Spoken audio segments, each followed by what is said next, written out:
बजारमा गएर वडा अध्यक्षले पुलिस सहित लगेर व्यापारीमाथि हातपात गरे, जाँड खाएर दिउँसै जाँड खाएर अनि ताण्डव मच्चाएको भिडियो पनि छ हामीसँग। जाँड खाएर चाहिँ व्यापारीलाई पिट्दै हिँडेको पुरा भिडियो छ।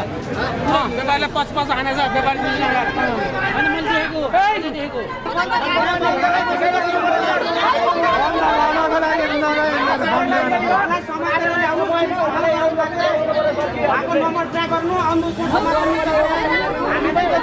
बन्द गरेर बिना काममा आएको त होइन नि त।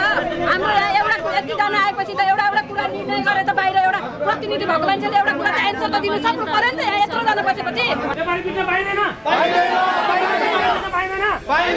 पाइँदैन 4 नम्बर बजाउने अध्यक्ष मुर्दाबाद 4 नम्बर वडा अध्यक्ष मुर्दाबाद।